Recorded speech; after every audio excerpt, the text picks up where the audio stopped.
Hello students, मेरा नाम आदित्य है and you all are very welcome on this channel. तो कैसे हैं आप लोग? बढ़िया है, मस्त है, खुश है। चलिए, क्लास 11 का जो फिजिक्स में हम लोग जैक बोर्ड का मॉडल सेट बना रहे थे उसी को और आगे कंटिन्यू करेंगे। इससे प्रीवियस लेक्चर में हम लोग क्वेश्चन नंबर 1 से लेकर 10 तक कंप्लीट किए थे। आज के लेक्चर में जो है हम लोग क्वेश्चन नंबर 11 से आगे कॉरस्पॉन्ड करेंगे। ठीक है, चलिए एक छोटा सा इंफॉर्मेशन है मैं जो आपसे शेयर करना चाहता हूँ कि हम लोगों का न्यू बैच क्लास 12 के लिए लॉन्च होने वाला है और ये 4 मार्च, मैं आपको डेट बता देता हूं, 4 मार्च 2024 को ये हमारा फर्स्ट बैच न्यू बैच जो है हम लोग का लॉन्च हो जाएगा। जो भी बच्चा क्लास 11th में है और इस साल क्लास 12th में जाने वाले हैं और बच्चा चाहे वो बोर्ड का प्रिपरेशन करना चाहते हैं, चाहे वो नीट का प्रिपरेशन करना चाहते हैं, चाहे आप जेई के प्रिपरेशन करना चाहते हैं, you all are very welcome. और बाकी इससे जुड़ी हुई सारी जानकारी आपको डिस्क्रिप्शन बॉक्स में दे दिया जाएगा। ठीक है, तो हम लोग शुरू करें। चलिए, हम लोग बिना समय बर्बाद किए हुए अपना डिस्कशन पर स्टार्ट करते हैं। सुनिएगा बात को। क्वेश्चन नंबर 11 से हम लोग स्टार्ट करने वाले हैं। सबसे पहला क्वेश्चन नंबर 11 का सवाल देखिए क्या बोला जा रहा है आपसे। सवाल बोला जा रहा है क्या? आपसे बोला जा रहा है कि the mass of a body which is equal to ratio of force acting on a body to the acceleration produce in the body is. क्या उसको हम ग्रेविटेशनल मास बोलेंगे, क्या हम उसको इलेक्ट्रोमैग्नेटिक मास बोलेंगे, क्या हम उसको इंटरनल मास बोलेंगे, क्या हम उसको इनर्शियल मास बोलेंगे? सवाल का जवाब तो बहुत आसान है, लेकिन आप जैसे देखते हैं कि प्रत्येक सवाल को डील करने से पहले हम लोग उससे जुड़ी हुई सारा कॉन्सेप्ट को कवर आउट कर लेते हैं और उसके बाद लास्ट में बड़ा आराम से तरीका से हम लोग आंसर को टिक आउट कर देते हैं। ठीक है, तो एग्जैक्टली वही काम हम यहां पर कर रहे हैं। देखिएगा ध्यान से। हाँ, ये आपका सवाल है ना। चलिए, हम लोग स्टार्ट कर रहे हैं इसको डील करना। सुनिएगा बात को ध्यान से। पहले हम लोग कॉन्सेप्ट को समझते हैं। क्या हम आपसे एक छोटा सा बात पूछेंगे कि आपको न्यूटन्स का सेकेंड लॉ याद है? तो मेरा बच्चा बोलेगा बिल्कुल सर, न्यूटन्स का सेकेंड लॉ याद है। और सेकेंड लॉ क्या बोलता है? The force acting on a body is directly proportional to rate of change of linear momentum with respect to time. ठीक है, इतना सा बात बोला जाता है क्या? The force acting on a body is directly proportional to rate of change of linear momentum with respect to time. तो हम यहां से कहानी शुरू कर रहे हैं। क्या हम ऐसा बोल सकते हैं कि according to Newton's second law, क्या मैं ऐसा बोल सकता हूं कि F बराबर होता है हमारा dp/dt? फोर्स जो होता है वो rate of change of linear momentum with respect to time के बराबर होता है। बढ़िया बात है। अगर हम इसको और आगे बढ़ाएंगे तो हम क्या मोमेंटम का फॉर्मूला में मास इनटू वेलोसिटी लिख सकते हैं? मेरा बच्चा बोलेगा बिल्कुल सर, मोमेंटम का फॉर्मूला हमको पता है और वो कितना होता है? मास इनटू वेलोसिटी। बढ़िया। आपको पता है कि अगर आप डिफरेंशिएट करना चाहे और कोई कांस्टेंट क्वांटिटी है तो आप उसको बाहर निकाल सकते हैं। तो हम मास को बाहर निकाल लिए। मास को जैसे बाहर निकाल लिए तो कहानी बस इतना सा आ गया है कि m बराबर dv/dt। ठीक, बढ़िया। अगर हम आपसे एक छोटा सा बात पूछेंगे क्या आप dv/dt क्या होता है आप बता सकते हो? तो मेरा बच्चा बोलेगा बिल्कुल सर, आप तो इतना बढ़िया से बताए हुए हैं क्या कि rate of change of velocity with respect to time वो कहीं ना कहीं एक्सीलरेशन को रेफर कर रहा होता है। तो यहां से हम एक कंक्लूजन पर पहुंचते हैं क्या कि फोर्स बराबर हमारा क्या हो जाएगा? Force is equal to mass into acceleration. यहां तक बात क्लियर हुआ?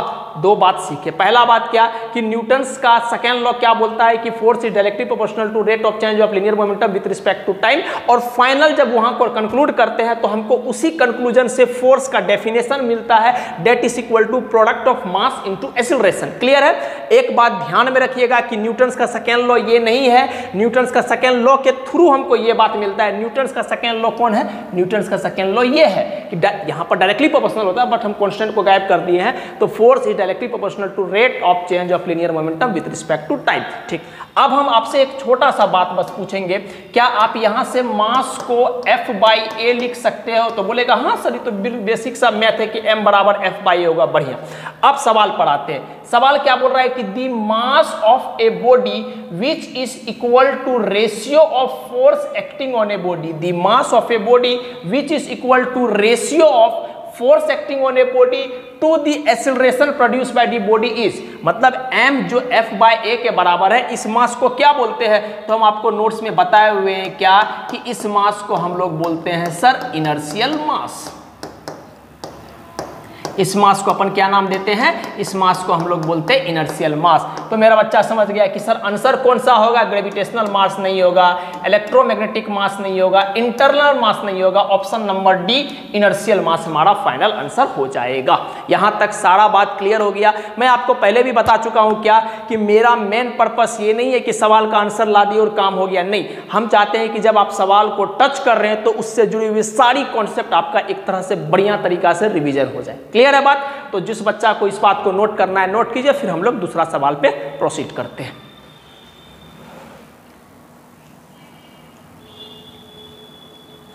चलिए, हम उम्मीद करते हैं कि आप नोट डाउन कर लिए होंगे। क्लियर है? चलिए अब हम दूसरे सवाल की ओर प्रोसीड करते हैं। नेक्स्ट क्वेश्चन इस हमारा कौन सा क्वेश्चन है? क्वेश्चन नंबर 12 है ना। चलिए सुनिएगा बात को, क्या बोलना चाह रहे हैं। सवाल क्या बोल रहा है, what is the linear momentum of the gun and bullet before firing. सुनिएगा बात को ध्यान से, क्या बोल रहा है, बिफोर फायरिंग, फायरिंग होने से पहले लीनियर मोमेंटम क्या होगा। फिर से हम बोले बड़ा आसान तरीका से हम लोग जवाब दे सकते हैं, लेकिन मेरा मेन पर्पस ये है कि आपको इससे जुड़ा हुआ सारा कॉन्सेप्ट क्लियर होना चाहिए, तो इस वजह से हम लोग थोड़ा सा डिटेल तरीका से सॉल्यूशंस को देखेंगे, है ना। चलिए सुनिएगा बात को थोड़ा सा ध्यान से।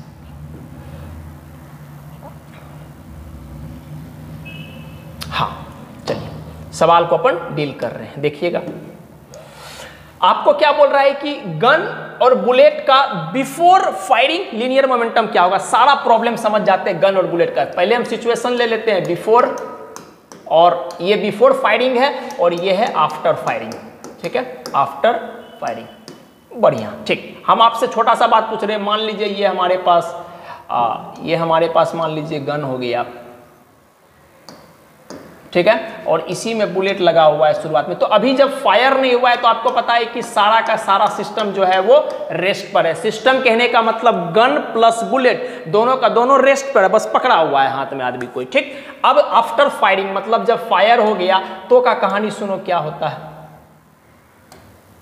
ये हमारा गन, ये हमारा बुलेट। ठीक है, हम मान लेते हैं कि बुलेट फायर हुआ उधर की तरफ वेलोसिटी u से, और आपको पता है कि जैसे ही बुलेट आगे की तरफ जाता है तो गन पीछे की तरफ रिकॉइल होता है, तो उसका वेलोसिटी पीछे की तरफ मान लिए भी। लेट से गन का मास कैपिटल M है और बुलेट का मास स्मॉल m है। ठीक, बढ़िया से सुनिएगा बात को। सबसे पहला बात क्या कि इस v का एक नाम होता है, इसको हम लोग बोलते हैं रिकॉइल वेलोसिटी। रिकॉइल वेलोसिटी का सिंपल सा मतलब होता है कि किस वेलोसिटी से आपका गन पीछे की तरफ गया। जब आप गोली चलाते हो तो आपका जो हाथ है वो पीछे की तरफ आता है, तो किस वेलोसिटी से आपका गन पीछे की तरफ आया, that is known as recoil velocity. ठीक, इस पर छोटा सा सवाल पूछा जा सकता है। बढ़िया, अब हम आपसे एक छोटा सा बात पूछेंगे क्या कि आप हमको बुलेट प्लस गन के ऊपर में बता सकते हो कि एक्सटर्नल फोर्स कितना लग रहा है। तो मेरा बच्चा बोलेगा सर आप बहुत अच्छा से समझा चुके हैं इस बात को, क्या कि सर जब गन चलता है और बुलेट बाहर निकलता है तो गन के अंदर में जो कुछ भी आपका स्प्रिंग वगैरह लगा रहता है उसके द्वारा फोर्स लगता है, तो सारा का सारा फोर्स इंटरनल है, एक्सटर्नली कोई फोर्स नहीं है। तो हम आराम से यहां से बोल सकते हैं क्या कि हमारा नेट एक्सटर्नल फोर्स जो है वो 0 है। किसके लिए sir? Gun plus bullet system के लिए। और अगर हमारा एक्सटर्नल फोर्स 0 है तो मोमेंटम कंजर्वेशन क्या बोलता है कि इफ एक्सटर्नल फोर्स इज 0, इसका मतलब momentum of a system remain constant और conserved. Momentum of a system remain constant और कंजर्व्ड। अगर momentum of a system conserve है, इसका मतलब हम बोल सकते हैं क्या कि इनिशियल मोमेंटम बराबर फाइनल मोमेंटम। बहुत बढ़िया, यहां तक सारा बात क्लियर है, कोई दिक्कत नहीं। इनिशियल लीनियर मोमेंटम बराबर फाइनल का लीनियर मोमेंटम। ठीक, अच्छा अब आगे बढ़ते हैं। आप हमको बताओ इनिशियल लीनियर मोमेंटम क्या होगा। तो आप बोलिएगा सर बिफोर फायरिंग, तो इनिशियली तो ना बुलेट निकल रहा है ना गन चल रहा है, इसका मतलब सारा का सारा मोमेंटम क्या है? 0। बहुत बढ़िया। अगर हम आपसे फाइनल मोमेंटम का बात बोलेंगे तो आप बोलोगे सर एक तो ये वाला गन का आएगा और एक तो ये मोमेंटम आएगा। तो गन का मोमेंटम क्या लिखेंगे? Mass capital M into velocity vector. चलिए बढ़िया, अच्छा आगे प्लस बुलेट का लिखेंगे तो स्मॉल m, इसका मास हम लिए तो स्मॉल m मास, और इसका वेलोसिटी क्या होगा? हम इसको लिख रहे हैं माइनस का u वेक्टर। अब मेरा बात ध्यान से सुनिएगा, हम क्या बोलना चाह रहे हैं। सर माइनस का u क्यों लिखे आप, u क्यों नहीं लिखे? बिकॉज बाबू अगर हम v इधर की तरफ v वेक्टर को पॉजिटिव लिए हैं, अगर अपना ये डायरेक्शन पॉजिटिव है तो बाय डिफॉल्ट चूंकि वेलोसिटी है तो डायरेक्शन मैटर करता है। तो अगर ये इस डायरेक्शन में पॉजिटिव है, इसका मतलब इस डायरेक्शन में ये क्या हो जाएगा? वेलोसिटी निगेटिव, इसलिए माइनस का u लिखे। बात क्लियर है। अब अपना सवाल पे आते हैं। सवाल आपसे क्या पूछा गया है कि what is the linear momentum, थोड़ा सा इसको मैं बड़ा कर दूं, है ना, चलिए इतना ही रहने देता हूं, है ना। हाँ, what is the linear momentum of gun and bullet before firing. तो बिफोर फायरिंग अगर आप देखोगे तो लीनियर मोमेंटम कितना है गन प्लस बुलेट सिस्टम का, तो आपको दिख रहा है 0, तो हम डायरेक्ट आंसर मार देंगे क्या, 0। यहां तक बात क्लियर है। अच्छा, अगला बात, अगर कल के दिन यहां बिफोर फायरिंग के जगह आफ्टर फायरिंग भी पूछता, तब भी हम बोलते हैं क्या कि लीनियर मोमेंटम जो है वो 0 ही है। क्यों? क्योंकि मेरा बच्चा ये बात जान रहा है और देख रहा है क्या कि सर आफ्टर फायरिंग जो है ये आप लिखे हैं लेकिन 0 के बराबर है। इसका मतलब अगर 0 के बराबर कोई चीज है तो वो 0 ही है, और तो दूसरा कोई चीज पॉसिबल हो नहीं सकता। इसका मतलब फाइनल मोमेंटम भले आप ये बात लिखे हैं, लेकिन अगर हम इसको सम सुम करेंगे, जोड़ जार करेंगे, तो इसका भी आंसर क्या आ जाएगा, वापस से 0 के बराबर ही आ जाएगा। तो सवाल तो था बस बिफोर फायरिंग तो 0, आफ्टर फायरिंग भी पूछता तो आप क्या बोलते, आंसर 0। ठीक है, क्रिस्टल क्लियर है। तो हम उम्मीद करते हैं कि इससे जुड़ा हुआ सारा कॉन्सेप्ट आपको समझ में आ गया होगा। कल के दिन इसी सवाल में आपसे रिकॉइल वेलोसिटी पूछ देता तो मेरा बच्चा आराम से सॉल्व कर लेता, सर यहां से ये 0 तो इधर की तरफ माइनस का m भी वेक्टर आ गया और ये माइनस माइनस कट गया तो v का वैल्यू क्या आ गया, m इंटू स्मॉल u बटे का कैपिटल है। ठीक है, हर कुछ हम लोग सॉल्व कर सकते हैं। ये सब सारा बात आप अपने कॉपी में देखिएगा, नोट्स में देखिएगा, सारा सब कुछ डिटेल तरीका से कराया गया है। ठीक है, तो आप नोट कीजिए, फिर हम लोग अगले सवाल की ओर प्रोसीड करते हैं। चलिए अगले सवाल की ओर हम लोग प्रोसीड करते हैं। क्वेश्चन नंबर हमारा रहेगा नेक्स्ट 13। सुनिएगा, क्वेश्चन नंबर 13 है ना, यहां पर है, देखिएगा ये है हमारा क्वेश्चन नंबर 13। सवाल क्या बोल रहा है, एक्शन। ये है हमारा क्वेश्चन नंबर 13, देखिएगा बाबू, ये वाला है हमारा question number 13। Action and reaction, पहला ऑप्शन दिया है act on the same body, दूसरा ऑप्शन दिया are equal act on the same direction, तीसरा ऑप्शन दिया हुआ कैंसिल ईच अदर और चौथा ऑप्शन दिया हुआ एक्ट ऑन 2 डिफरेंट बॉडी। है ना, हम लोग आराम से डिटेल तरीका से सवाल का सॉल्यूशंस को समझते हैं, आप ध्यान दीजिएगा थोड़ा सा। चलिए सबसे पहला बात, एक्शन और रिएक्शन को समझते हैं। ठीक दुनिया, सुनिएगा बात को ध्यान से। मान लीजिए ये हमारे पास वाल है। ठीक, ये हमारे पास क्या है, वाल, दीवार है। ठीक, और ये हमारे पास एक बॉल है। बढ़िया बात है, एक वाल है हमारे पास और एक बॉल है। ठीक है, अब सुनिएगा बात को। जब बॉल आया और दीवार से टकराया तो स्वाभाविक सी बात है कि एक फोर्स लगाएगा। कौन, बॉल जब आएगा, बॉल आया और दीवार से टकराया तो स्वाभाविक सी बात है कि बॉल दीवार पर एक फोर्स लगाएगा। ठीक, तो ये जो फोर्स है उसका नाम दे रहे F1। आप बताओ F1 किसके वजह से, तो आप बोलोगे sir due to ball on wall. ठीक है, चलिए हम इसका नाम दे रहे हैं एक्शन। ठीक है, एक्शन क्यों इसको हम बोल रहे हैं, कहे कि सबसे पहले ये बॉल आया, दीवार पे टकराया, तो पहला काम बॉल आके दीवार पे टकराया, ये हुआ, इसलिए हम एक्शन बोल रहे हैं इसको। बढ़िया, आपको पता है कि जब बॉल दीवार पे टकराएगा तो दीवार भी बॉल के ऊपर में एक फोर्स लगाएगा और उसको हम थोड़ा देर के लिए नाम दे रहे हैं F2। क्लियर है, तो इसको हम क्या बोलेंगे, F2 किसके वजह से है, तो आप बोलिएगा sir due to wall on ball.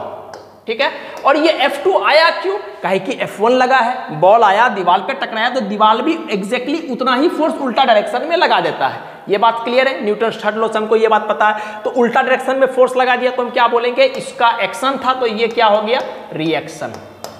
बढ़िया, अब सुनिएगा बात को मेरा ध्यान से। हम क्या बोल सकते हैं, according to Newton's third law, Newton's का थर्ड लॉ क्या बोलता है, न्यूटन्स का थर्ड लॉ बोलता है every action has it equal and opposite reaction. कहने का मतलब जैसी करनी वैसी भरनी, है ना, मजाक कर रहा था। क्या होता है, every action has it equal and opposite reaction. कहने का मतलब ये जितना फोर्स इसके ऊपर लगाएगा बॉल, जितना फोर्स दीवार के ऊपर लगाएगा, एग्जैक्टली इक्वल अमाउंट का फोर्स दीवार भी बॉल के ऊपर में लगाएगा, लेकिन उल्टा डायरेक्शन में। तो यहां से कहानी क्या आ गया, F1 vector is equal to minus का F2 वेक्टर। ठीक, ये था हमारा न्यूटन्स का थर्ड लॉ का कंक्लूजन। अब आते हैं सवाल पे। सवाल बोल रहा है कि action and reaction act on same body. No sir, action देखो, एक्शन किस पर लगा है, ऑन वॉल। देखो बॉल के द्वारा वॉल पर लगा है एक्शन। बढ़िया, रिएक्शन किस पर लगा है, दीवार के द्वारा किस पर लगा है, ऑन बॉल। ये बात क्लियर है। एक्शन किस पर लगा है? वॉल पर। रिएक्शन किस पर लगा है? बॉल पर। तो अलग अलग बॉडी पे लग रहा है। इसका मतलब मेरा बच्चा सारा बात समझ गया। Act on same body, no sir. Are equal, act in same direction, no sir. Opposite direction, cancel each other, नहीं, बिल्कुल फोर्स लग रहा है। इसका मतलब ऑप्शन नंबर डी हमारा फाइनल आंसर आ गया। क्या? Act on two different body. जैसे इस एग्जांपल में देखेंगे तो एक्शन किस पर लगा? वॉल पर लगा। कौन लगाया? बॉल लगाया। बढ़िया। रिएक्शन किस पर लगा? तो आप बोलिएगा सर बॉल पर लगाया।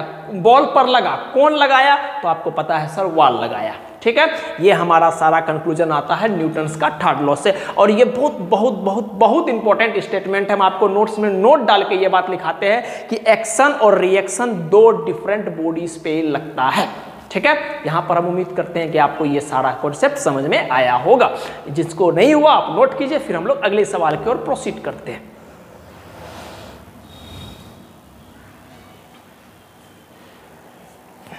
चलिए, हम उम्मीद करते हैं कि आप जो भी अपने तरीका से होगा नोट डाउन कर लिए होंगे। ठीक है, अगले सवाल पर आते हैं। क्वेश्चन नंबर हमारा कौन सा रहेगा? आई थिंक क्वेश्चन नंबर हमारा 14 रहेगा, है ना? हाँ, चलिए सुनिए।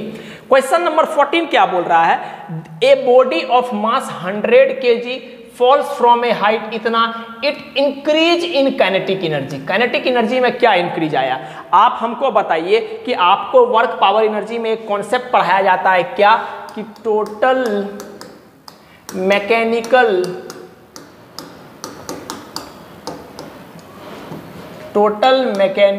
Energy conservation. आपको ये कॉन्सेप्ट पढ़ाया जाता है क्या? Total mechanical energy conservation. बताओ बाबू क्या बोलता है टोटल मैकेनिकल एनर्जी कंजर्वेशन? तो आपको क्लास में पढ़ाया जाता है क्या? कि sir initial kinetic plus initial potential is equal to final kinetic plus final potential. ठीक है, total mechanical energy, mechanical energy का मतलब होता है kinetic energy plus potential energy. Kinetic energy plus potential energy को कंबाइंड फॉर्म में हम लोग मैकेनिकल एनर्जी बोलते हैं। ये बात क्लियर है? बढ़िया, ठीक। लेकिन हम अपने तरीका से इसको कम प्रीफर करते हैं। हम इसको वैसे ना लिखने की जगह हम इसको ऐसे लिखते हैं, loss in potential energy is equal to gain in kinetic energy. Gain in kinetic energy, ठीक है। इसको थोड़ा उल्टा लिख रहे हैं हम। क्या लिख रहे हैं? Gain in kinetic energy is equal to loss in potential energy. Loss in potential energy, ठीक। आपसे पूछा गया इंक्रीज इन काइनेटिक एनर्जी, तो वही बात पूछा जा रहा है एक तरह से। इंक्रीज इन काइनेटिक एनर्जी बोल लो या गेन इन काइनेटिक एनर्जी बोल लो, एक ही बात है। तो हमको लॉस इन पोटेंशियल एनर्जी निकालना है। सुनिएगा बात को हम ध्यान से थोड़ा फील कराते हैं। आप क्लास 9th में भी ये बात पढ़े होंगे कि अगर हम किसी भी बॉल को या कोई भी ऑब्जेक्ट को उठाकर जमीन पर से कुछ हाइट पर रख देते हैं तो ड्यू टू पोजीशन उसके पास एक एनर्जी रहता है। That particular energy is known as potential energy. कितना रहता है सर? अगर m मास का ऑब्जेक्ट है, जमीन से h हाइट पर रखा हुआ, तो उसके पास पोटेंशियल एनर्जी कितना आता है? 9th से रट रहे हैं आप, mgh। क्लियर है? बढ़िया। अब आपको पता है कि जैसे ही बॉल ऊपर से गिरना शुरू होगा तो mgh में h घट रहा होगा। अगर h घट रहा होगा इसका मतलब पक्का है कि पोटेंशियल एनर्जी घट रहा होगा। अगर पोटेंशियल एनर्जी घट रहा होगा तो कोई ना कोई एनर्जी दूसरा आ रहा होगा। और आपको पता है कि उसके पास जब वो गिर रहा है तो उसके पास वेलोसिटी बढ़ता जा रहा है, और उसका वेलोसिटी बढ़ने की वजह से क्या हो गया कि उसका जो पोटेंशियल एनर्जी था that is converting into what? Kinetic energy. तो सिंपल सी बात है, कहानी खत्म। गेन इन काइनेटिक मतलब जब ऊपर से आप नीचे गिरोगे तो काइनेटिक एनर्जी में गेन होता है, और वो कितना गेन होता है? जितना पोटेंशियल एनर्जी था, जितना पोटेंशियल एनर्जी का आपका नुकसान हो रहा है उतना ही गेन होगा, ठीक। बढ़िया। कितना पोटेंशियल एनर्जी का नुकसान होगा? तो आपको पता है कि सर m मास का ऑब्जेक्ट है, g acceleration due to gravity में अगर h हाइट पर से गिर रहा है तो पोटेंशियल एनर्जी में लॉस कितना होगा? mgh, ठीक। तो बस आपको mgh का वैल्यू निकालना, आपका काम हो गया। पुट करते हैं, बताओ मास कितना दिया हुआ है? तो आप बोलोगे 100 kg। बढ़िया। जी कुछ नहीं बोला है तो हम अपने मन से 9.8 ले लेते हैं, ठीक है। हम अपने मन से 9.8 ले लिए। बढ़िया। आपको बोल रहा है हाइट, तो हाइट कितना दिया हुआ है? तो हाइट दिया हुआ है 10 मीटर। बढ़िया, ठीक। सॉल्व करते हैं। पॉइंट से नीचे उड़ गया, इसको इससे काट दिया तो कितना आ गया? 9800। और चूंकि एनर्जी है तो इसका यूनिट क्या हो जाएगा? जूल।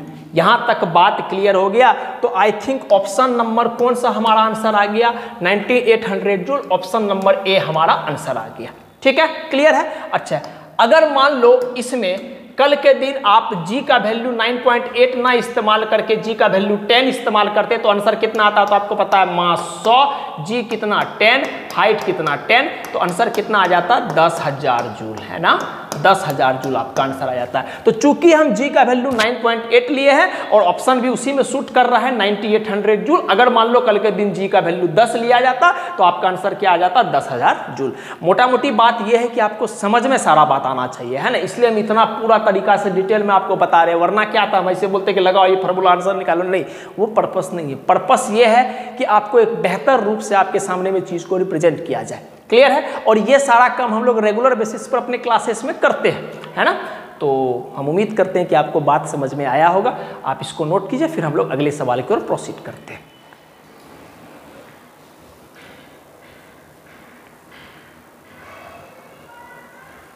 चलिए, हम उम्मीद करते हैं कि आप नोट डाउन कर लिए होंगे। लास्ट नहीं है, सॉरी 15 नंबर सवाल है ना। हाँ, चलिए सुनिए।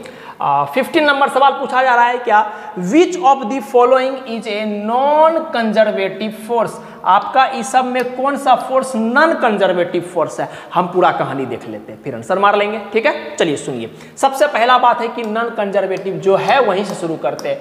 नॉन कंजर्वेटिव फोर्स होता है क्या सर? ये सारा बात बाबू तुम जो मेरे से पढ़ा है वो आप नोट्स में देखना, ये सारा बात डिटेल तरीका से लिखा हुआ है। नॉन कंजर्वेटिव फोर्स का मतलब होता है ऐसा फोर्स जिसका वर्क डन पाथ पे डिपेंड करता है। आप किस रास्ता से चल के आए हैं इस बात पे उसका वर्क डन डिपेंड करता है। ठीक, तो हम क्या बोल सकते हैं, whose work done depends on path taken. आप किस रास्ता से चल के आए हैं उस बात पे आपका वर्क डन अगर डिपेंड करेगा तो उस पार्टिकुलर फोर्स को हम क्या नाम देंगे, नॉन कंजर्वेटिव फोर्स। अगर मेरा बच्चा बोलेगा सर एग्जांपल बताओ, तो हम एग्जांपल बता सकते हैं बड़ा आसान तरीका से। एग्जांपल कौन कौन सा होगा? सबसे पहला example frictional force, frictional force, उसके बाद विस्कस फोर्स, विस्कस फोर्स, उसके बाद एयर रेजिस्टेंस, है ना, हवा की वजह से जो फोर्स लगता है, एयर रेजिस्टेंस एक्सेट्रा, है ना, कई एग्जांपल हम लोग दे सकते हैं। ठीक है, बढ़िया। अगला मुद्दा पर आते हैं। अगला मुद्दा क्या है, कंजर्वेटिव फोर्स। दो तरह का फोर्स होता है, कंजर्वेटिव और नॉन कंजर्वेटिव। नॉन कंजर्वेटिव देख लिए, कंजर्वेटिव फोर्स पर आते हैं। Conservative force,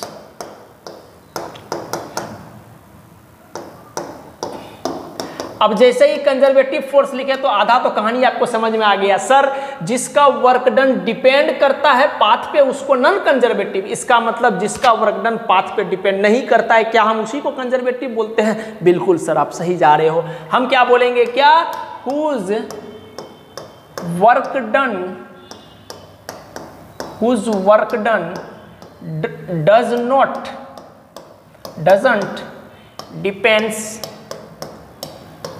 on path taken. ठीक है, उसको हम क्या नाम देते हैं, कंजर्वेटिव फोर्स। ठीक है, अगर मेरा बच्चा बोलेगा सर एग्जाम्पल बताओ, तो हम बड़ा आराम से बता देंगे। एग्जाम्पल में देख लो बाबू, gravitational force, gravitational force, magnetic force,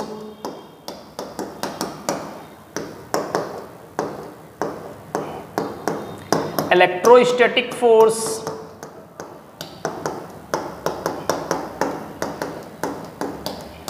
constant force, central force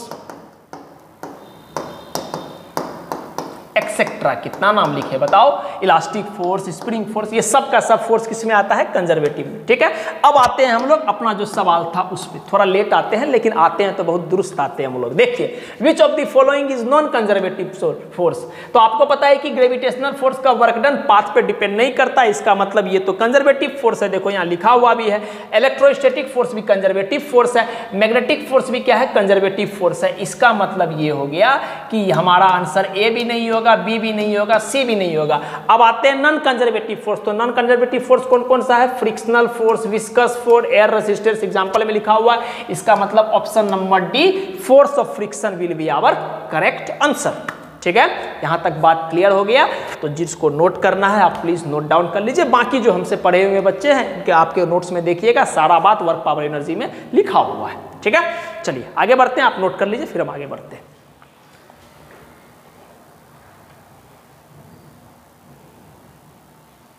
चलिए हम उम्मीद करते हैं कि आप नोट डाउन कर लिए होंगे, है ना। अगला हमारा कौन सा है, क्वेश्चन नंबर 16। हाँ चलिए, क्वेश्चन नंबर 16 क्या बोल रहा है देखिएगा एक बार। क्वेश्चन नंबर 16 थोड़ा मैं बड़ा कर देता हूं। सवाल बोल रहा है क्या, a body acted upon bye a force of 50 Newton. एक बॉडी है जिस पर 50 न्यूटन का फोर्स लग रहा है, उसके वजह से उसको 10 मीटर कुछ दूरी तक डिस्प्लेस करवा दिया गया है, और वो फोर्स जो है वो हॉरिजॉन्टल के साथ किस एंगल पर लग रहा है, 60 डिग्री पर लग रहा है। तो बताओ वर्क डन कितना होगा। बहुत आसान सा सवाल है, ठीक है। सुनिए दिखाता हूं मैं सॉल्यूशन आपको। चलिए ध्यान दीजिएगा, आपको बोल रहा है क्या, सिचुएशन कैसा है कि आपके पास एक बॉडी है, ठीक है। कितना मास उस कुछ है नहीं, m मास का बॉडी है। बहुत बढ़िया बात है, सुनते रहिएगा बात को ध्यान से। आपके पास m मास का बॉडी है और उस पर एक फोर्स लग रहा है इधर की तरफ, उस पर एक फोर्स लग रहा है इधर की तरफ। और फोर्स कितना लग रहा है, तो सवाल वाला बोल रहा है 50 न्यूटन फोर्स लग रहा है। बहुत बढ़िया बात है। और फोर्स कैसे लग रहा है, तो हॉरिजॉन्टल के साथ 60 डिग्री एंगल पर लग रहा है। और बढ़िया बात है। और उस फोर्स के लगने की वजह से उसमें कुछ डिस्प्लेसमेंट आ गया या कुछ डिस्टेंस डिस्प्लेस हो गया। कितना डिस्टेंस डिस्प्लेस हुआ, 10 मीटर। और अब जाके ये चीज़ यहाँ पर पहुँच गया है। ये कहानी समझ में आ गया। ये ग्राउंड था, ग्राउंड पर एक फोर्स लगा ब्लॉक के ऊपर में 50 न्यूटन का, और उसके वजह से ब्लॉक जो है अपना 10 मीटर डिस्प्लेस होकर यहाँ आ गया। बढ़िया। आपको पता है क्या कि अगर आपका फोर्स कांस्टेंट हो, आपसे वर्क डन ही पूछा गया, वर्क डन बाय फोर्स। अगर आपका फोर्स कांस्टेंट हो तो वर्क डन को हम लोग लिखते हैं क्या, F vector dot S vector. अगर कांस्टेंट ना होता है तो क्या करते हैं सर, कुछ नहीं करते हैं, एफ डी एस करके इंटीग्रेशन कर देते हैं, दैट्स इट। लेकिन अपना फोर्स कांस्टेंट है। सर कांस्टेंट कैसे देख रहे हैं बाबू, 50 न्यूटन है ना, 50 टी होता है, इसका मतलब टाइम के बदलने से फोर्स बढ़ेगा, लेकिन हर सिचुएशन में 50 न्यूटन तो 50 ही रहेगा, इसका मतलब फोर्स कांस्टेंट है। और अगर फोर्स कांस्टेंट है तो वर्क डन को क्या लिख सकते हैं, F vector dot S vector. तो यहां से कहानी क्या बनता है, F S cos theta. Theta क्या होता है, angle between force and displacement. बढ़िया। फोर्स कितना दिया हुआ है, 50, डिस्प्लेसमेंट कितना हुआ है, 10 मीटर किया गया है। कॉस थीटा कितना है, कॉस 60 डिग्री। बढ़िया बात है। आगे देखिए, 50 इंटू का 10, कॉस 60 का वैल्यू कितना होता है, 1/2। आपके लिए बच्चा की तरह कर रहे हैं कि एक बात लिखा के कि आपको सारा बात क्लियर होना चाहिए। कॉस 60 का वैल्यू 1/2, 2 से गया 5 बार में, 50 into 5 that comes out to be 250। Work done पूछा गया तो वर्क डन जूल में आएगा। तो हमारा फाइनल आंसर कितना आ जाएगा, हमारा फाइनल आंसर आ जाएगा 250 joule. I think option number D हमारा आंसर हो जाएगा 250 जूल। ठीक है, ये बात याद रखना है कि हमारा अगर फोर्स कांस्टेंट होता है तब ये काम करते हैं, अगर फोर्स कांस्टेंट नहीं होता है तो हम लोग क्या करते हैं, हम लोग फिर वर्क डन बराबर इंटीग्रेशन में एफ डी एस करते हैं ना। हाँ, ये काम हम लोग इंटीग्रेशन करते हैं जब हमारा फोर्स कांस्टेंट नहीं होता है। यहाँ तक बात क्लियर हो गया, कोई दिक्कत नहीं है। तो हमारा ऑप्शन नंबर कौन सा हो जाएगा, 250 जूल। 16 नंबर हमारा आंसर, 16 नंबर क्वेश्चन का आंसर हमारा ऑप्शन नंबर डी हो जाएगा। ठीक है, तो आप नोट कीजिए, फिर हम लोग आगे अगले सवाल की ओर प्रोसीड करते हैं।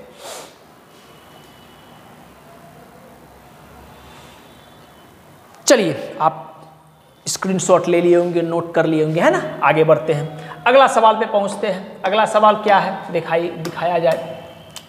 अगला सवाल आपको बोल रहा है क्या, which of the following principle is used by a ballet dancer during his performance. हम आपको ये बात क्लास में पढ़ाते हैं, सुनिएगा बात को ध्यान से। मान लो ये एक्सिस है और इस एक्सिस के बाद हम दोनों हाथ को ऐसे मोड़ लिए और ऐसे करके घूमना शुरू कर दिए। तो आपको पता है, या हम डांस कर रहे हैं इस एक्सिस के अबाउट लेट से, ठीक है। तो आपको पता है कि जब हम इस एक्सिस के अबाउट घूमेंगे तो मेरा मोमेंट ऑफ इनर्शिया लेट से कुछ भी आ रहा है, ठीक है। बढ़िया। अब दूसरा सिचुएशन में क्या किया, हम अपना दोनों हाथ या पाँव को फैला दिए और फिर हम इस एक्सिस के अबाउट हम घूमना शुरू कर दिए। तो आपको पता है कि जैसे ही हम हाथ का इधर फैलाए हैं तो आपको पता है कि हमारा क्या हो गया, कुछ ना कुछ मास एक्सिस से दूर शिफ्ट हो गया। इस वजह से हमारा मोमेंट ऑफ इनर्शिया चेंज हो जाता है। यहां तक बात क्लियर है, मोमेंट ऑफ इनर्शिया चेंज हो जाता है, इस वजह से एंगुलर वेलोसिटी भी चेंज हो जाता है। लेकिन कहानी जो इंपॉर्टेंट है क्या, कि इस बैलेट डांसर के केस में हम आपको बताए थे कि हमारा इनिशियल एंगुलर मोमेंटम और फाइनल एंगुलर मोमेंटम आपस में सेम रहता है, ठीक है। क्लियर है। इनिशियल एंगुलर मोमेंटम को तो याद है आपको, एल से रिप्रेजेंट करते थे, है ना। तो इनिशियल एंगुलर मोमेंटम और फाइनल एंगुलर मोमेंटम सेम रहता है। और हम एंगुलर मोमेंटम का फॉर्मूला बताएंगे तो आपको हम प्रीवियस लेक्चर में बताया क्या, दैट इज एल वेक्टर बराबर क्या होता है, आई इंटू ओमेगा। तो अगर एंगुलर मोमेंटम को हमको कांस्टेंट रखना है तो अगर हम आई को बढ़ा रहे हैं तो ओमेगा को बाय डिफॉल्ट घटना पड़ेगा, ठीक है। तो पूरा कहानी में क्या होता है, बैलेट डांसर वाला केस में कि आपका एंगुलर मोमेंटम कंजर्व रहता है, कांस्टेंट रहता है। इसका मतलब कहानी क्या होता है, ये चलता है according to conservation of angular momentum, ठीक है। आपको डायरेक्टली याद रखना है क्या कि बैलेट डांसर के केस में हमारा एंगुलर मोमेंटम वाला कंजर्वेशन का थ्योरी फुलफिल होता है, वैलिड होता है। तो हमारा I think option number conservation of mass नहीं, कंजर्वेशन ऑफ एनर्जी नहीं, कंजर्वेशन ऑफ लीनियर मोमेंटम तो आता ही नहीं है, नहीं। तो हमारा option number D conservation of angular momentum हमारा कांस्टेंट हो जाएगा। सारा केस आपको बताया गया है। जब आप ऐसे करके घूमोगे तो इनर्शिया कुछ आएगा, जैसे ये हाथ खोल के घूमोगे तो आपका मास का डिस्ट्रीब्यूशन चेंज हो चुका है, तो आपका मोमेंट ऑफ इनर्शिया बढ़ घट सकता है, क्लियर है। लेकिन सारा कहानी में एक बात ये फिक्स रहता है क्या कि आई इंटू ओमेगा का प्रोडक्ट हमेशा कांस्टेंट रहेगा। जब आप ऐसे जा रहे हो, जब आप ऐसे जा रहे हो, तब भी आई इंटू ओमेगा का मोमेंट मतलब प्रोडक्ट हमेशा फिक्स रहता है। And we very well know that कि आई इंटू ओमेगा किसको रिप्रेजेंट करता है, एंगुलर मोमेंटम को। इसका मतलब सारा सिनेरियो में हमारा एंगुलर मोमेंटम कंजर्व रहेगा, क्लियर है। तो इसका आंसर हो जाएगा option number D conservation of angular momentum. हम उम्मीद करते हैं कि आपको बात समझ में आया होगा। नोट कीजिए, फिर आगे बढ़ते हैं।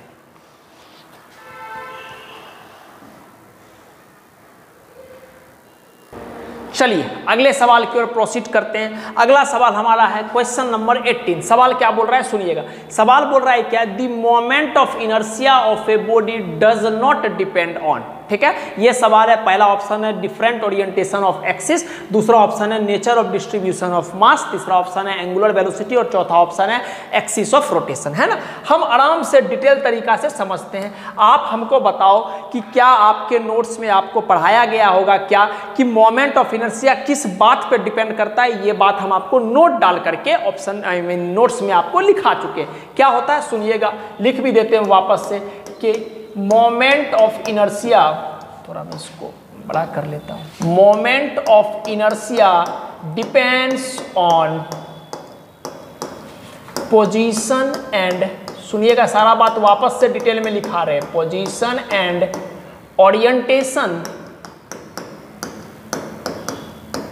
Of axis of rotation,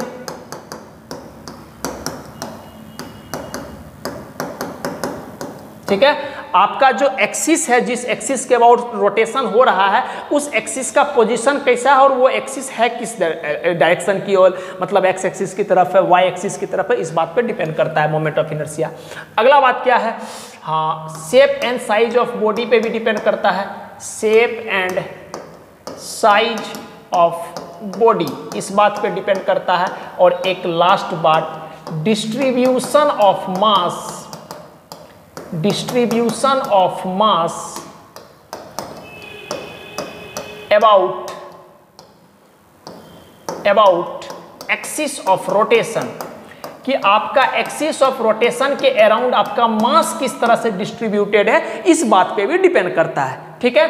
clear है बात। अगर हम सिंपल एग्जांपल के थ्रू आपको बात समझाएंगे तो अगर हम बोलेंगे कि ये हमारा लेट से कोई एक्सिस है, ठीक है, ये हमारा एक्सिस है और इस एक्सिस से लेट से आर डिस्टेंस पर अपने पास एक मास है और ये मास जो है इस सर्कल का चक्कर लगा रहा है, ठीक है। तो आप हमको बताओ, ये अपना एक्सिस है ना बाबू, ये एक्सिस है ये वाला, ठीक। इस एक्सिस के अबाउट आर डिस्टेंस पर ये हमारा मास चक्कर लगा रहा है। तो बताओ मोमेंट ऑफ इनर्शिया कितना होगा। तो मेरा बच्चा को याद होगा कि सर मोमेंट ऑफ इनर्शिया हम लोग लिखते हैं m इंटू आर स्क्वायर, ठीक है। तो किस किस बात पे मोमेंट ऑफ इनर्शिया डिपेंड करता है, मोमेंट ऑफ इनर्शिया डिपेंड करता है position and orientation of axis of rotation, position and orientation of shape and size of body और distribution of mass about the axis, ठीक है। अगर हम आपसे यूनिट पूछेंगे तो आप बोलोगे मास का यूनिट केजी और मीटर का मीटर स्क्वायर मतलब आर स्क्वायर मतलब मीटर स्क्वायर, तो यूनिट क्या हो जाएगा केजी मीटर। तो सारा कहानी हम लोग बना सकते हैं, लेकिन आपसे उतना बात पूछा ही नहीं गया है। आपसे क्या पूछा गया, उस मुद्दा पर आते। आपसे पूछा गया कि किस बात पर डिपेंड नहीं करता है, डज नॉट डिपेंड अपॉन। तो पहला पूछा गया है different orientation of axis, no sir इस पे तो डिपेंड करता है, इसका मतलब ये अपना आंसर नहीं होगा। दूसरा नेचर ऑफ डिस्ट्रीब्यूशन ऑफ मास, देखो डिस्ट्रीब्यूशन ऑफ मास यहां पर है, इसका मतलब इस पे तो डिपेंड करता है, तो डज नॉट डिपेंड पूछा गया, इसका मतलब ये भी अपना आंसर नहीं होगा। आइए चौथा ऑप्शन क्या, सी ऑप्शन क्या है, एंगुलर वेलोसिटी, कहीं एंगुलर वेलोसिटी का जिक्र किया गया नो सर, इसका मतलब आंसर हमारा option number C angular velocity हो जाएगा। चौथा ऑप्शन भी देखते हैं, पढ़ना है सीखना है तो देखना पड़ेगा। एक्सिस ऑफ रोटेशन, हाँ सर देखिए एक्सिस ऑफ रोटेशन का पोजीशन और ओरिएंटेशन सब कुछ पे डिपेंड करता है, इसका मतलब ये भी हमारा आंसर नहीं होगा। क्यों? कहे कि ये तीनों बात पे, ये तीनों चीज पे तो मोमेंट ऑफ इनर्शिया डिपेंड करता है। सवाल पूछा गया किस पे डिपेंड नहीं करता है, ये सब बात को आप भूलोगे नहीं है ना। हाँ, इन्हें कि फ्लो में आके डिपेंड करता है मार के आगे नहीं, गलत हो जाएगा। अच्छा से सवाल को सिंसियरली पढ़ा करो और तभी हो पाएगा जब आपका मन शांत रहेगा, है ना। हाँ, तो हमारा फाइनल आंसर क्या हो जाएगा, option number C, that is angular velocity. ठीक है, क्रिस्टल क्लियर है सारा बात, तो नोट करना है तो आप नोट कर लीजिए, फिर हम लोग अगले सवाल की ओर प्रोसीड करते हैं। चलिए अगले सवाल पर हम लोग आते हैं। अगला सवाल क्या बोल रहा है, क्या सुनिएगा बात को ध्यान से। हाँ, थोड़ा सा इसको जूम कर लेते हैं पहले। क्वेश्चन नंबर 19 क्या बोल रहा है, torque acting on a body is the rotational analog of. ठीक है, सुनिएगा शब्द को ध्यान से, ये जो वर्ड आया है एनालॉग, इस एनालॉग का मतलब होता है सिमिलर टू, के जैसा, हिंदी में बोलेंगे क्या, के जैसा, सिमिलर टू। मतलब ये बोल रहा है कि टॉर्क जो है वो रोटेशनल मोशन, टॉर्क जो रोटेशनल मोशन में है वो किसके सिमिलर है, ये बात पूछा गया है ना। हम सारा कहानी बना देते हैं, फिर आप फाइनल आंसर खुद से मारिएगा। ठीक है, चलिए थोड़ा सा देखिएगा मेरा बात को ध्यान से। हम इधर लिख रहे हैं ट्रांसलेशनल,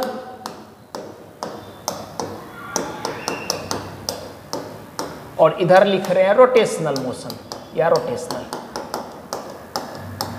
ये सारा बात आपके नोट्स में कराया हुआ है, जो बच्चा मेरे से पढ़ा है ये सारा बात आपके नोट्स में कराया हुआ है ना, बट फिर भी हम डिटेल में आपको बता देते हैं। सुनिएगा, ट्रांसलेशनल वर्ड का मतलब होता है ऐसा मोशन कि आप ऐसे समझ जाओ, स्ट्रेट लाइन मोशन, जो रेक्टिलिनियर मोशन होता है उसको हम लोग बोलते हैं स्ट्रेट लाइन, मतलब स्ट्रेट लाइन मोशन को हम ट्रांसलेशनल मोशन बोल रहे हैं। और जो रोटेशनल मोशन होता है, घूम रहा होता है, that is known as rotational motion. ठीक, बढ़िया। तो कंपैरिजन देख लेते क्या होता है, सुनिएगा बात को बढ़िया से ध्यान से। हम आपको बता रहे हैं क्या कि ट्रांसलेशनल मोशन में जो हमारा मास होता है, जिसको कैपिटल एम लिखते हैं, वो मास रोटेशनल मोशन में मास नहीं रहता है, वो मास की जगह आ जाता है क्या, मोमेंट ऑफ इनर्शिया। इसको थोड़ा मिटाना पड़ेगा, है ना, मोमेंट ऑफ इनर्शिया। वो क्या बन जाता है, मास हमारा मोमेंट ऑफ इनर्शिया। और मोमेंट ऑफ इनर्शिया का सिंबल क्या है, आई। ठीक है, यहां पर लिख लीजिएगा आई। आगे बढ़ते हैं। अच्छा, जिसमें हमारा वेलोसिटी जो ये भी रहता है, वो वेलोसिटी क्या बन जाता है, जो ट्रांसलेशनल मोशन में वेलोसिटी भी रहता है, वो रोटेशनल मोशन में वेलोसिटी क्या बन जाता है, angular velocity, that is omega. बढ़िया। जो हमारा एक्सीलरेशन रहता है ट्रांसलेशनल मोशन में ए, वो ए क्या बन जाता है रोटेशनल मोशन में, अल्फा। ठीक है, इसको हम क्या बोलते हैं, एंगुलर एक्सीलरेशन, बस नाम बदल रहा है। अगर आपके सर आपको कंपेयर करके बाबू पढ़ाए होंगे ट्रांसलेशनल और रोटेशनल, तो हमको लगता है कि आपको कभी परेशानी नहीं आएगा, वरना अलग अलग पढ़ोगे तो स्वाभाविक सी बात है कि कंफ्यूजन रहता है कि नया चीज है। बढ़िया।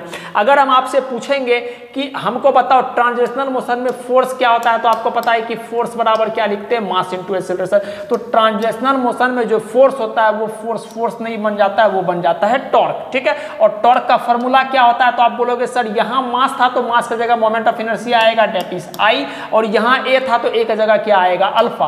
तो टॉर्क का फॉर्मूला आ गया आई इंटू अल्फा। क्लियर है, बढ़िया। आगे बढ़ते हैं। अगर हम आपसे पूछेंगे ट्रांसलेशनल मोशन में मोमेंटम, लीनियर मोमेंटम होता है P, that is mass into velocity. तो मेरा बच्चा समझ गया कि सर ट्रांसलेशनल मोशन में लीनियर मोमेंटम, रोटेशनल मोशन में क्या, एंगुलर मोमेंटम, जिसको हम L से लिखते हैं, और उसका फॉर्मूला क्या होगा, मास। यहाँ ट्रांसलेशनल मोशन में मास, रोटेशनल मोशन में मास की जगह क्या, I, मोमेंट ऑफ इनर्शिया, और यहाँ भी V की जगह क्या आएगा, हमारा रोटेशनल मोशन में एंगुलर वेलोसिटी ओमेगा। ठीक, बढ़िया। एक लास्ट बात और, अगर हम काइनेटिक एनर्जी पूछे ट्रांसलेशनल मोशन में तो हम बोलेंगे हाफ mv स्क्वायर, लेकिन रोटेशनल मोशन में काइनेटिक एनर्जी पूछेंगे तो आप बोलोगे हाफ मास के जगह आ जाता है यहाँ आई, और v की जगह क्या हो जाएगा ओमेगा, मतलब हाफ आई ओमेगा स्क्वायर। तो एक तो ये सिंपल सा सवाल था, लेकिन हम आपको सारा बात बता दिए। कल के दिन अगर कोई भी सवाल इसमें पूछा जाएगा तो आप आराम से बता दोगे। अब आते हैं मेन मुद्दा सवाल पर। सवाल क्या बोला जा रहा है, सुनना। सवाल बोल रहा है कि टॉर्क किसके एनालॉग होता है, सिमिलर होता है। तो अब मेरा बच्चा समझ गया सर यहाँ टॉर्क और ये तो फोर्स के सिमिलर होता है। किसके सिमिलर होता है, फोर्स के। इसका मतलब पहला ऑप्शन मास गलत है, दूसरा ऑप्शन फोर्स सही है, तीसरा ऑप्शन वेलोसिटी गलत है और चौथा ऑप्शन काइनेटिक एनर्जी गलत है। ठीक है, बढ़िया। इसमें एक बढ़िया सवाल क्या बनता है कि आज आपसे टॉर्क पूछा गया है, कल आपसे पूछ देगा कि मोमेंट ऑफ इनर्शिया किसके एनालॉग होता है, तो मेरा आंसर क्या देगा मेरा बच्चा, मास। क्लियर है बात, कोई दिक्कत नहीं है। मोमेंट ऑफ इनर्शिया की जगह आंसर क्या दोगे आप, मास। यहां तक बात क्रिस्टल क्लियर है।